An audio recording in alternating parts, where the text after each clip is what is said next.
Hello दोस्तों, आज हम लोग पढ़ेंगे क्लास 6 का पहला चैप्टर, पहला यूनिट। तो चलिए शुरू करते हैं। पहला चैप्टर है क्या, कब, कहाँ और कैसे। क्या, कब, कहाँ और कैसे।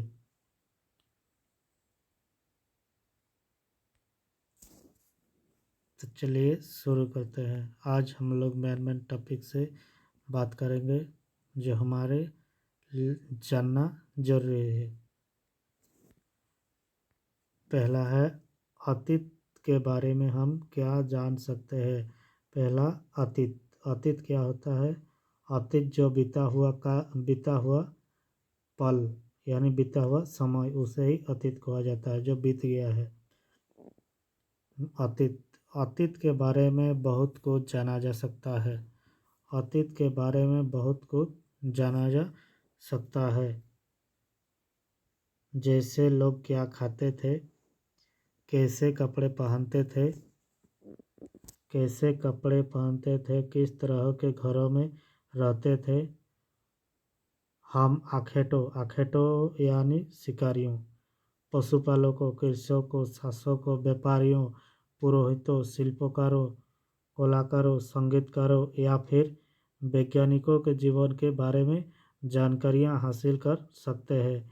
यही नहीं, हम यह भी पता कर सकते हैं कि उस समय के बच्चे कौन से खेल खेलते थे, कौन सी कहानियाँ सुना करते थे और कौन सी नाटक देखा करते थे।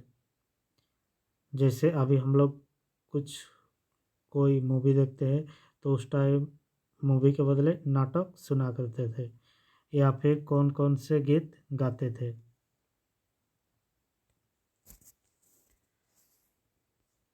तो चलिए, पहला टॉपिक है, यह मेन और बहुत ही ज़रूरी टॉपिक है, क्योंकि यह हर एग्ज़ाम में इससे रिलेटेड क्वेश्चन आता ही रहता है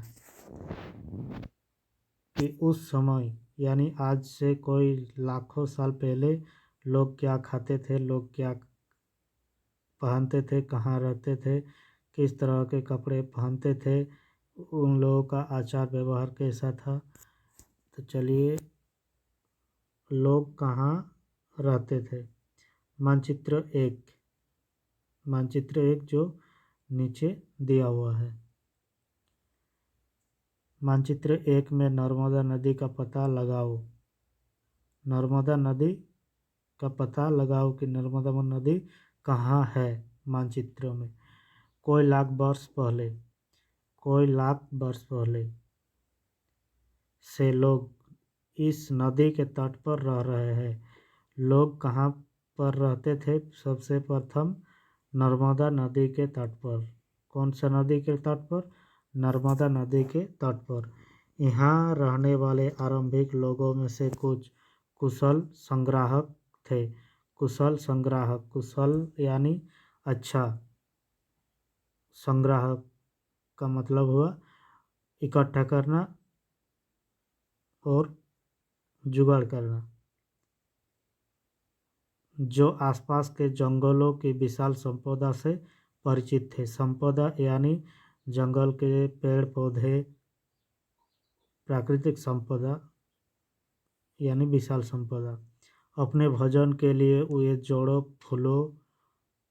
फूल फलों तथा जंगल के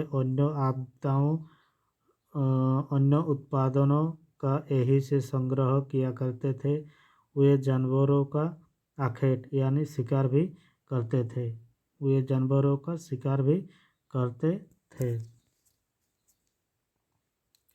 अब क्या बोल रहा, अब तुम उत्तर पश्चिम की सुलेमान और किरथर पहाड़ियों का पता लगाओ। इसी क्षेत्रों में कुछ ऐसे स्थान हैं जहां लगभग 8000 वर्ष पूर्व स्त्री पुरुषों ने सबसे पहले गेहूं तथा जौ जैसी फसलों को उपजाना आरंभ किया। इसी स्थान में कुछ ऐसे भी स्थान हैं जहां सबसे पहले स्त्री पुरुष ने गेहूं और जौ जैसी फसलों को उपजाना प्रारंभ कर दिया था। इन्होंने भेड़ बकरी को पालतू बनाना भी शुरू कर दिया था। इन्होंने भेड़ बकरी और गाय बैल जैसे पशुओं को पालतू बनाना शुरू किया। इन्होंने भेड़ बकरी गाय बैल जैसे पशुओं को पालतू यानी जो हमारे घरों में रहते हैं उसे पालतू कहते हैं, पालतू बनाना शुरू किया। ये लोग गांव में रहते थे। अभी जैसे गांव है इसी तरह के उसी समय भी गांव में रहते थे। उत्तर पूर्व में गारो तथा मध्य भारत में विंध्य पहाड़ियों का पता लगाओ। कुछ अन्य ऐसे क्षेत्र थे जहाँ कृषि का विकास हुआ था। उस समय कृषि का विकास हो चुका था। कब हुआ था? आज से लगभग कोई लाख वर्ष पहले। जहाँ सबसे पहले चावल उपजाया गया वे स्थान विंध्य के उत्तर में स्थित है। वो स्थान कहाँ स्थित है? विंध्य के उत्तर में यानी गारो में सबसे पहले चावल का उत्पादन यानी चावल को उपजाया गया था।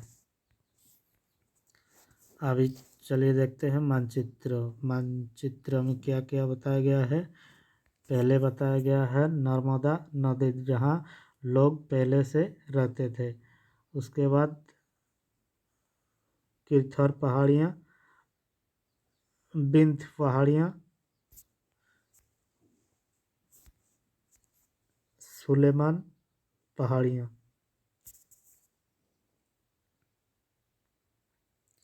गारो पहाड़ियाँ, गारो पहाड़ियाँ।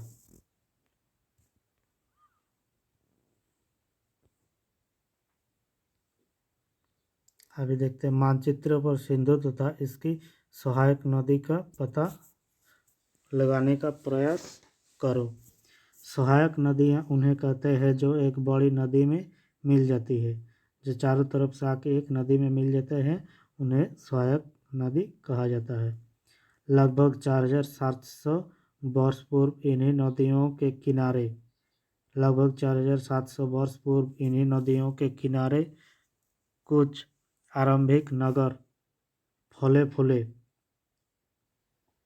मतलब 4700 वर्ष पूर्व इन्हीं नदियों सिंधु तथा इसके सहायक नदियों के चारों तरफ अगल बगल में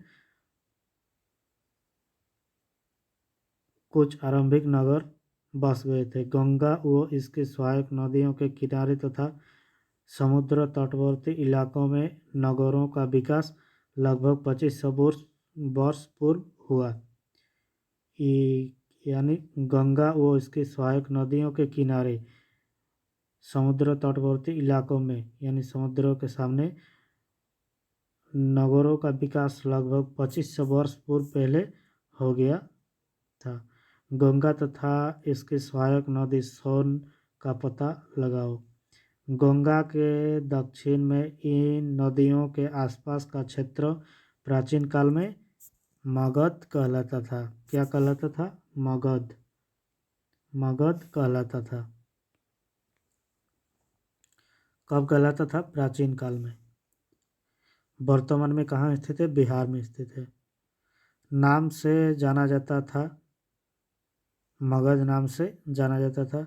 इसके शासक बहुत शक्तिशाली थे और उन्होंने एक विशाल राज्य स्थापित किया था। देश के अन्य हिस्सों में भी ऐसे राज्यों की स्थापना की गई थी।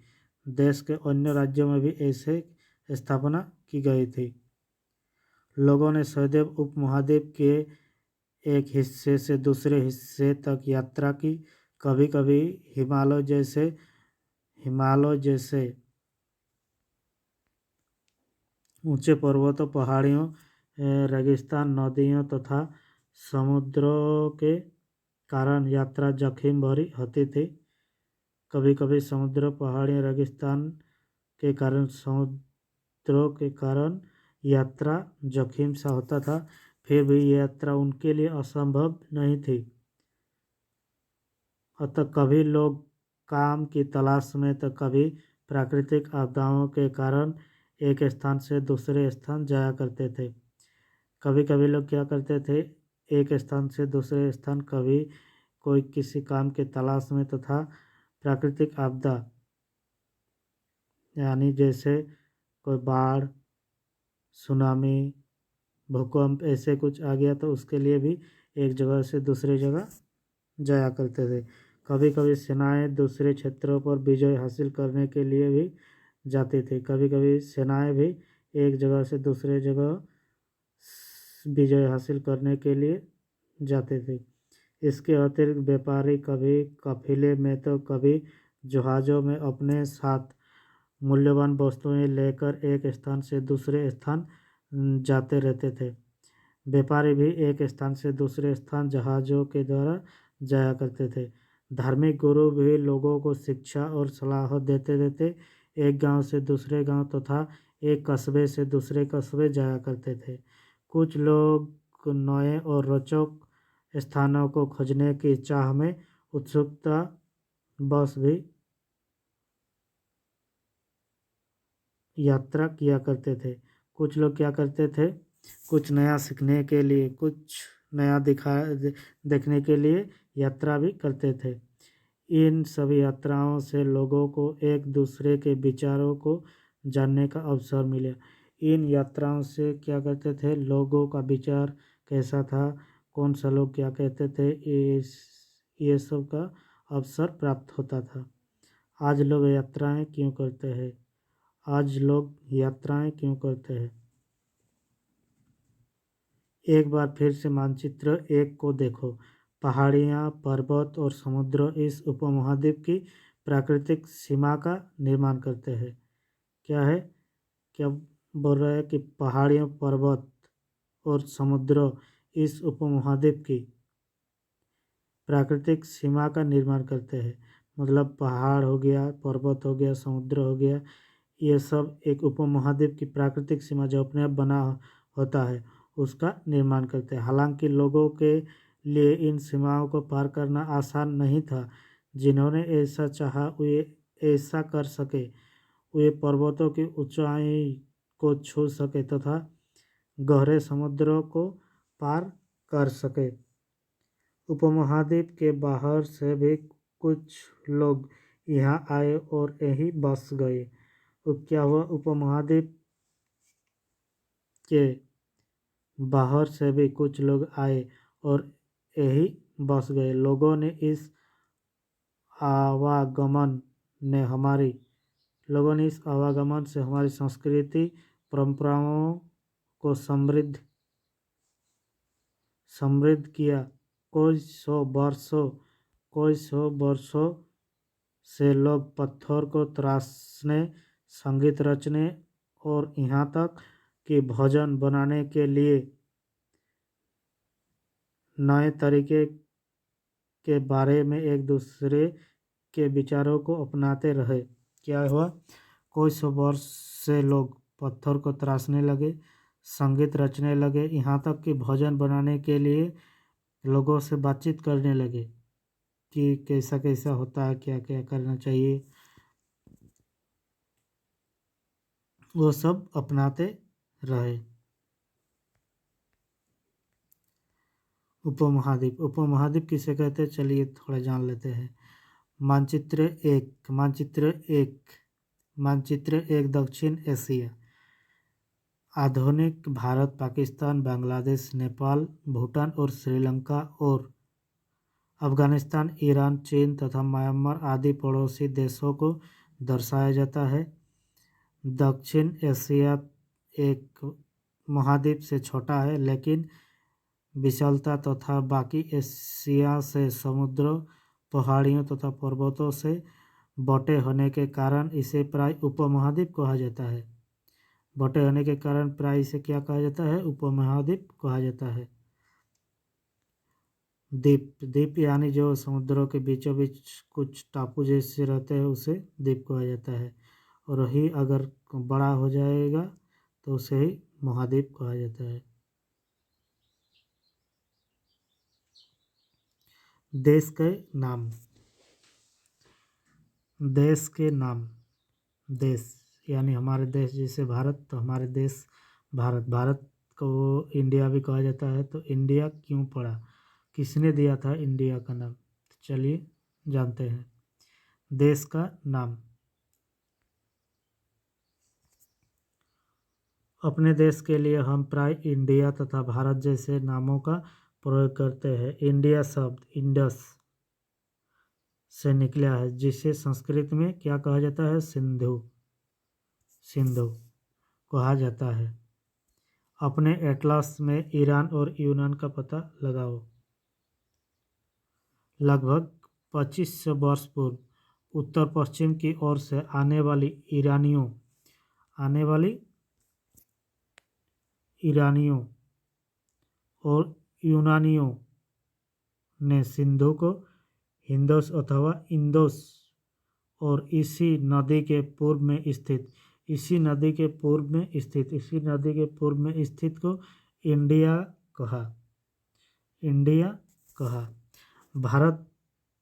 भारत नाम का प्रयोग उत्तर पश्चिम में रहने वाले लोगों के एक समूह के लिए किया जाता था। इस समूह का उल्लेख संस्कृत की आरंभिक लगभग 3500 वर्ष पुरानी कृति ऋग्वेद में भी मिलता है। बाद में इसका प्रयोग देश के लिए होने लगा। बाद में क्या हुआ, इसका प्रयोग देश के लिए भी होने लगा। अतीत के बारे में कैसे जाने, अतीत यानी जो बीत चुका है उसके बारे में हम कैसे जाने कि क्या क्या हुआ था क्या नहीं। अतीत की जानकारी हम कई तरह से प्राप्त कर सकते हैं। इनमें से एक तरीका अतीत में लिखी गई पुस्तकों को ढूंढना और पढ़ना है। ये पुस्तकें हाथ से लिखी होने के कारण पांडुलिपि कही जाती है। अंग्रेज में पांडुलिपि के लिए प्रयुक्त होने वाला मैन्युस्क्रिप्ट शब्द लैटिन शब्द मैनु, जिसका अर्थ होता है हाथ से निकला है। ये पांडुलिपियाँ प्राय ताड़पत्रों तथा हिमालय क्षेत्रों में उगने वाले भुर्ज नामक पेड़, कहाँ उगते थे ये पेड़, हिमालय क्षेत्रों में। भुर्ज नामक पेड़ की छाल से विशेष तरीके से तैयार भोजपत्र पर लिखी मिलती है। यहाँ कुछ पॉइंट दिया हुआ, चलिए जान लेते हैं। ताड़पत्रों से बनी पांडुलिपि का एक पृष्ठ। यह पांडुलिपि लगभग 1000 वर्ष पहले लिखी गई थी। किताब बनाने के लिए ताड़ के पत्तों को काटकर उनके अलग अलग हिस्सों को एक साथ बांध दिया जाता था। भुर्ज के पेड़ की छाल से बनी ऐसी ही एक पांडुलिपि को यहाँ हम लोग देख सकते हैं। ऐसे ही लिखा जाता था, ऐसे ही होता था, ऐसे ही गूंथ के रखा जाता था, मतलब साथ में।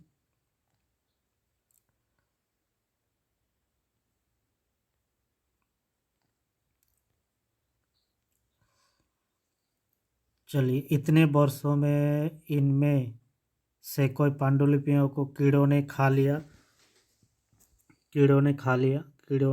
ही। इतना साल पुराना है तो कीड़ों में तो खाएगा ही, तथा कुछ नष्ट कर दी गई। फिर भी ऐसी कोई पांडुलिपियाँ आज भी उपलब्ध है। प्राय ये पांडुलिपियाँ मंदिरों और विहारों में प्राप्त होती है। इन पुस्तकों में धार्मिक मान्यताओं व व्यवहार, राजाओं के जीवन, औषधियाँ तथा विज्ञान आदि सभी प्रकार के विषयों की चर्चा मिलती है। इसके अतिरिक्त हमारे यहाँ महाकाव्य, कविताएं तथा नाटक भी है। इनमें से कोई संस्कृत में लिखे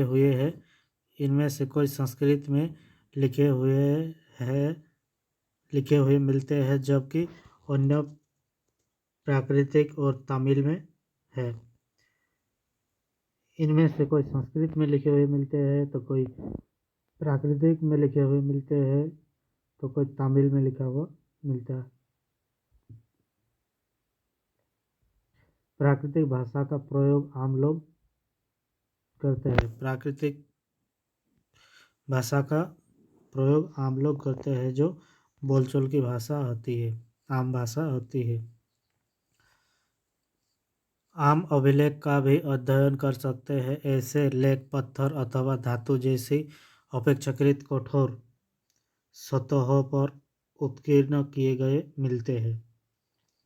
कभी कभी शासक अथवा अन्य लोग अपने आदेशों को इस तरह उत्कीर्ण करवाते थे ताकि लोग उन्हें देख सके, पढ़ सके तथा उनका पालन कर सके। क्या होता था पहले, कभी कभी शासक यानी राजा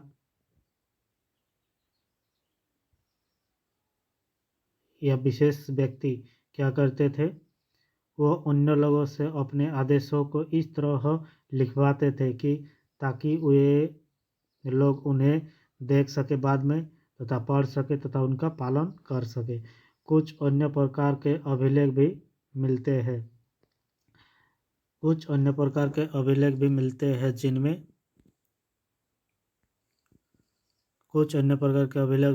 हैं जिनमें राजाओं तथा रानियों सहित अन्य स्त्री पुरुषों ने भी अपने कार्यों के विवरण उत्कीर्ण करवाए हैं।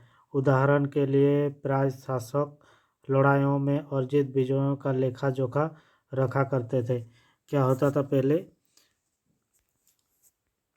कुछ राजा या रानी अपने कुछ विशेष बातों को लिखते थे और शासक जब कुछ लड़ाई जीत कर आते थे तो उनका भी विजय प्राप्त करने का खबर,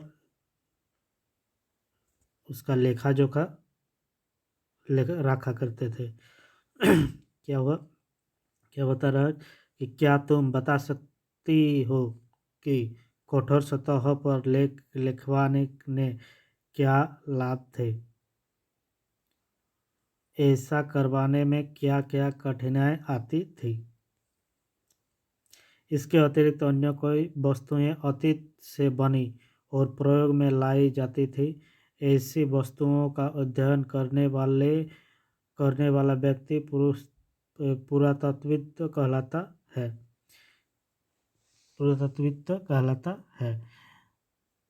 पुरातत्वविद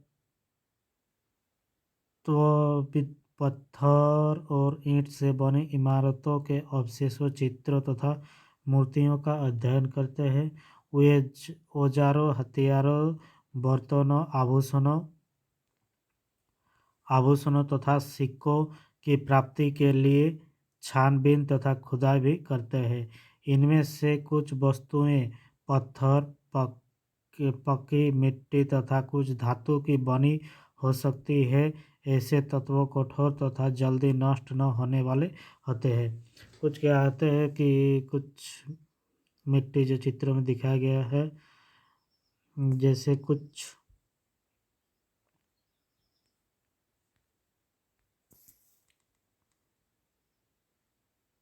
पत्थर, पक्की मिट्टी तथा कुछ धातु की बनी होती है जो कठोर तथा जल्द नहीं नष्ट होते हैं। जो पत्थर के ऊपर बनाया जाता है वह जल्द नष्ट नहीं होने के कारण पत्थर, धातु के ऊपर या मिट्टी के ऊपर बनाया जाता था। लगभग यहाँ कुछ पॉइंट दिया हुआ, चलिए जानते हैं।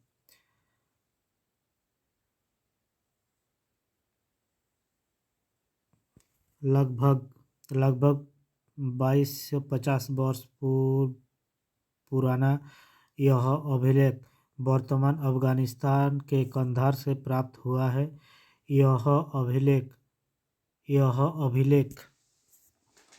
अशोक नामक शासक के आदेश पर उत्कीर्ण करवाया गया था। इस शासक के विषय में तुम अध्याय 8 यानी 8 में पढ़ना पड़ेगा, तब इसके बारे में हम लोग जान पाएंगे। जब हम कुछ लिखते हैं तब हम किसी लिपि का प्रयोग करते हैं। लिपियां अक्षरों अथवा संकेतों से बनी होती है। जब हम कुछ बोलते अथवा पढ़ते हैं तब हम एक भाषा का प्रयोग करते हैं। यह अभिलेख इस क्षेत्र में प्रयुक्त होने वाली यूनान तथा अरामैक नामक दो भिन्न लिपियों तथा भाषाओं में है। यह दो क्या है, यह दो लिपि तथा दो भाषाओं में लिखित है, जैसे यहाँ से ऊपर एक और यहाँ से नीचे एक।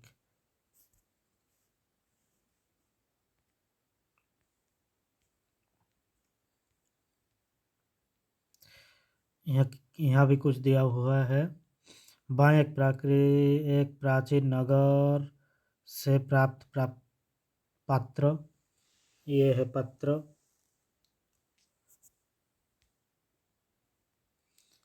यही वाला पात्र। दाएं एक पुराना चांदी का सिक्का। इस तरह के सिक्के का प्रयोग लगभग 2500 वर्ष पूर्व होता था, यानी आज से 2500 वर्ष पहले। हमारे द्वारा आज प्रयोग में आने वाले सिक्कों से यह सिक्का कैसे भिन्न है, मतलब आज जो सिक्का है वह चित्र में दिया गया सिक्कों से कैसे भिन्न है या किस प्रकार से भिन्न है।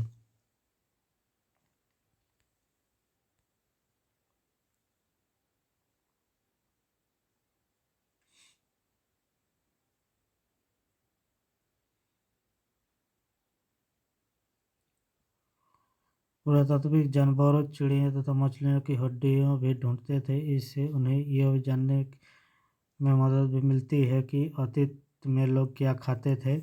वनस्पतियों के अवशेष बहुत मुश्किल से बच पाते थे। यदि अन्नों के दाने अथवा लकड़ी के टुकड़े जल जाते तो वे जले हुए रूप में बचे रहते हैं। क्या पुरातत्वविदों को बहुधा कपड़ों के अवशेष मिलते होंगे। पांडुलिपियों, अभिलेखों तथा पुरातत्व से ज्ञात जानकारियों के लिए इतिहासकार प्राय स्रोत शब्द का प्रयोग करते हैं। इतिहासकार उन्हें कहते हैं जो अतीत का अध्ययन करते हैं। इतिहासकार उन्हें कहते हैं जो अतीत यानी जो पहले का अध्ययन करते हैं, उन्हें इतिहासकार कहा जाता है। स्रोत के प्राप्त होते ही अतीत के बारे में पढ़ना बहुत रोचक हो जाता है, क्योंकि इन स्रोतों की सहायता से हम धीरे धीरे अतीत का पुनर्निर्माण करते जाते हैं। अतः इतिहासकार तथा पुरातत्वविद उन जासूसों की तरह है जो इन सभी स्रोतों का प्रयोग के रूप में कर अतीत को जानने का प्रयास करते हैं।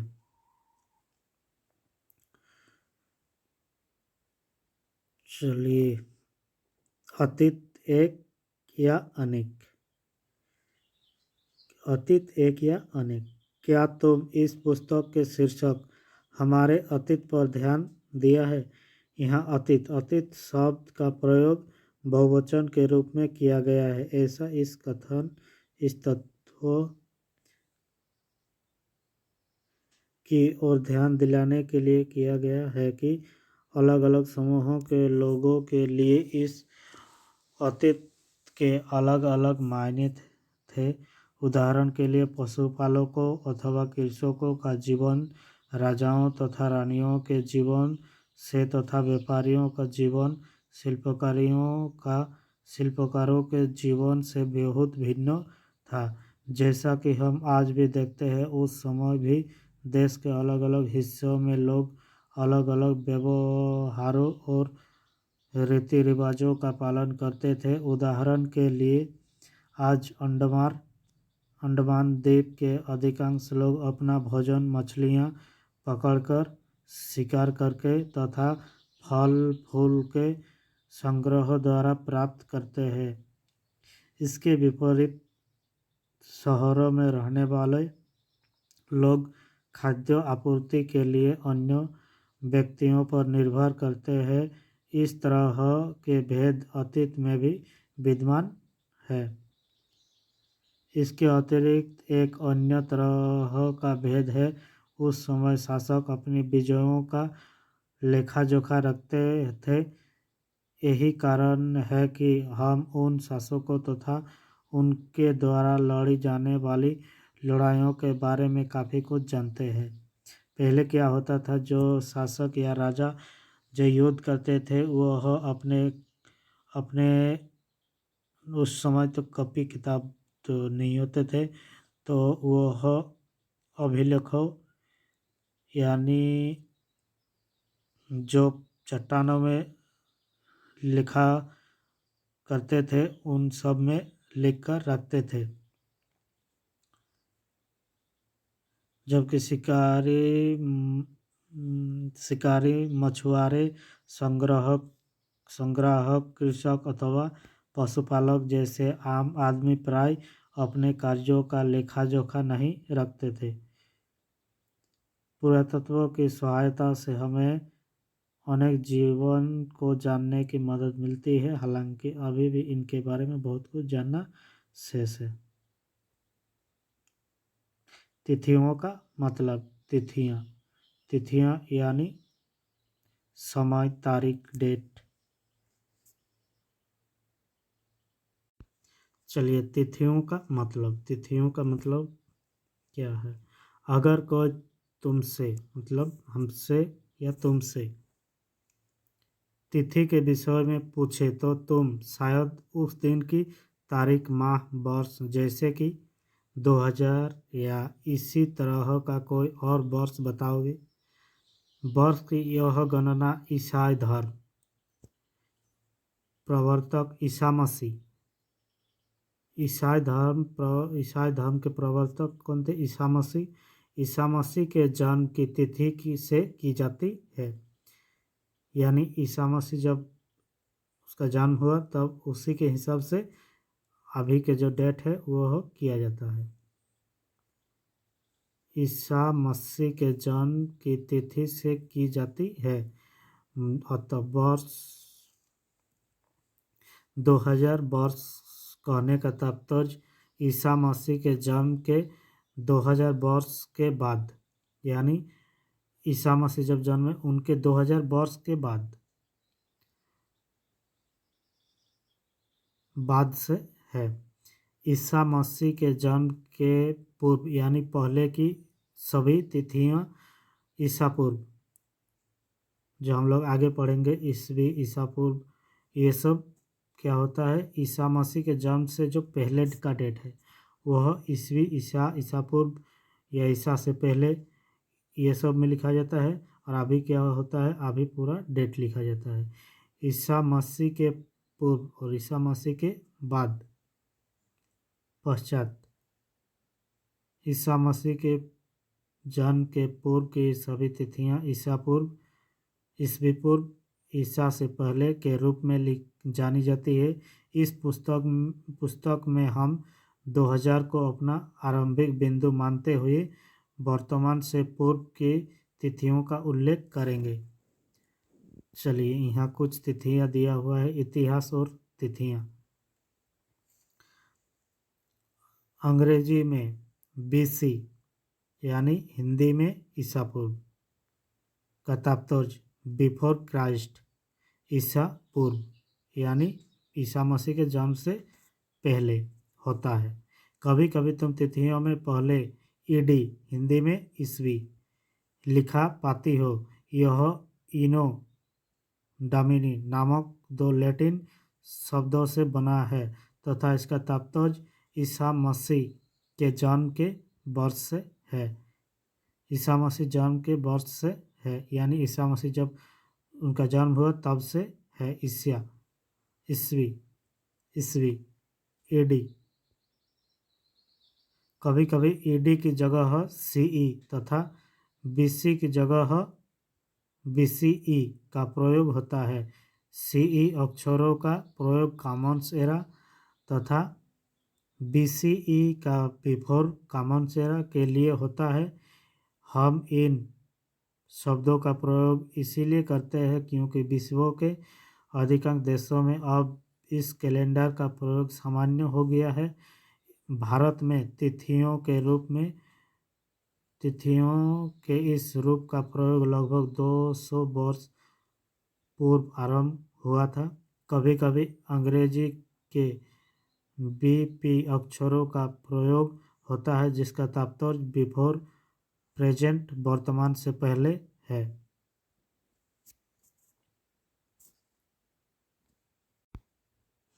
चलिए फ्रेंड, यहाँ कुछ काम है, कुछ मिलाना है, तो ये आप लोगों का काम है। कमेंट में बताइए कि कौन किसका साथ या कौन सा स्थान कहाँ है, कौन सा जगह पर कौन सा मिला है। 1 नंबर। 2 नंबर, पांडुलिपियों तथा अभिलेखों में एक प्रमुख अंतर बताइए।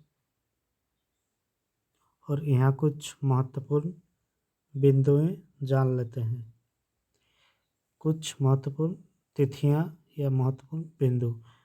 कृषि का आरंभ कब हुआ था? 8000 वर्ष पूर्व। कृषि का आरंभ कब हुआ था? 8000 वर्ष पूर्व। सिंधु सभ्यता के प्रथम नगर। सिंधु सभ्यता के प्रथम नगर 4700 वर्ष पूर्व। गंगा घाटी के नगर मगध का बड़ा राज्य 2500 वर्ष पूर्व। वर्तमान लगभग 2000 वर्ष पूर्व। तो चलिए फ्रेंड, आज का पहला यूनिट क्लास 6 का यहीं पे ख़त्म होता है। और इसके बाद दूसरा यूनिट जल्द ही आएगा। इसके लिए आप लोगों को इस चैनल को सब्सक्राइब करके रखिए ताकि वीडियो अपलोड करते ही आप तक पहुंच जाए। Thank you.